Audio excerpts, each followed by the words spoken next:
Hey guys, Brian Stevens here with the National Real Estate Post. Want to let you know that our friend Carl White has the Loan Officer Freedom podcast where he interviews the top loan officers around the country so you can glean information from them and other industry leaders. Turns out I've been in negotiations with Carl White to be on his Loan Officer Freedom podcast. So who knows, if you chime in one day, perhaps it'll be me and Carl. You never know. The only way to find out is to go ahead and check it out. Free of charge, of course, free of charge. Click this banner right over there.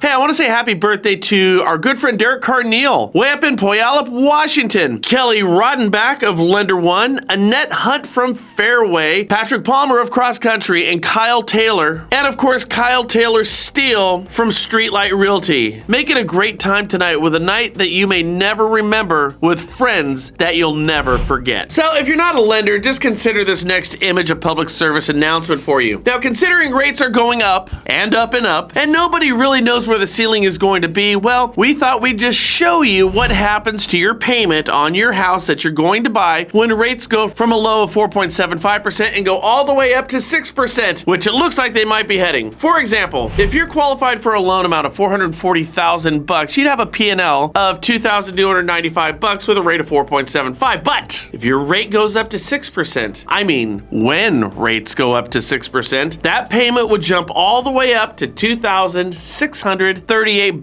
Now, boys and girls, if you haven't done the math on this one, I have. That's an increase of $343 more that you're going to have to pay for waiting to buy the house that you're inevitably going to buy because you're what? Waiting for what won't happen. And that's rates going down and home prices to stabilize. They're both on the rise right now, my friends. So all you're doing is wasting money. Think about this for a couple of seconds here, guys. You're going to lose out on $343 because you're sitting on the fence when you're going to get into the game. With that $343 that'll now have to go to your house payment, just think of all the things that you could have bought. For example, with just a cursory peruse of Amazon Prime, we found that you could buy 17 pair of these novelty underwear every single month of the year. 4 orders of United Nuclear Generic Uranium Ore, actual uranium ore, 11.5 pounds of authentic human body fat replica, veins included, it goes for $32.59 a pound, or a cowboy squirrel taxidermy statue that actually even has a base. Or how about these Whiskey Day worker chaps? They would look perfect on you in the Tenderloin out in San Francisco. Or you could even get 300 bottles of Gold Cross designed 4-ounce holy water bottles with flip spout lids because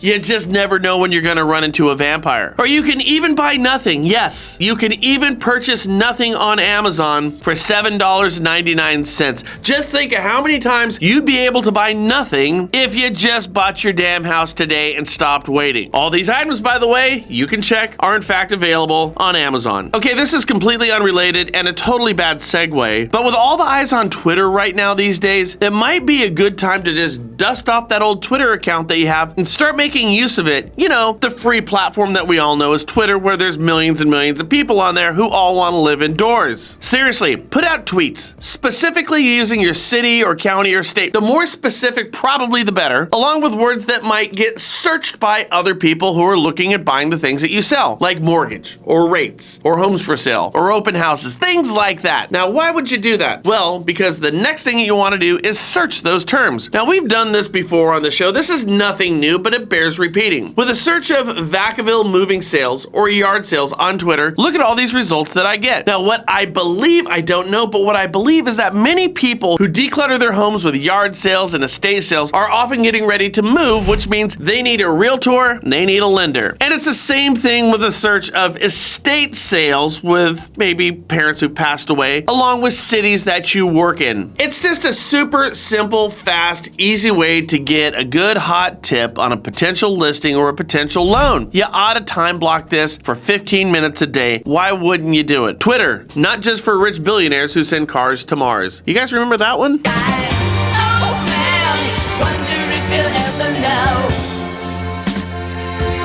And finally, the FHFA is getting an earful regarding mortgage servicing rights. It turns out that large mortgage companies have massive margin calls, and the FHFA was slow in moving to allow servicers to draw on their liquidity buffers. Now, who does this hurt the most? Very clearly, non-banks for sure. That would be your independent mortgage banks and your wholesale mortgage operations. Now, who does it hurt even more? All of those non-banks, those companies that did not have IPOs over the past 24 months, who are not flush with with cash right now. Why? Because cash flow, baby, cash flow is what you need when your margin call calls. Now, here's a double whammy. It's not just the liquidity buffers and the FHFA that's been a problem here. It's also the fact that we're smack dab in the middle of another stint of this whole margin compression thing, where lenders are dealing with 1, less volume, and 2, less money on a per loan basis, with many lenders currently operating in the red. And isn't that really the beginning, the red, of what will be the death rattle of many a lender in the coming months? With a combination of selling servicing rights off because you simply can't have it anymore, a massive drop in production and profits on a per loan basis,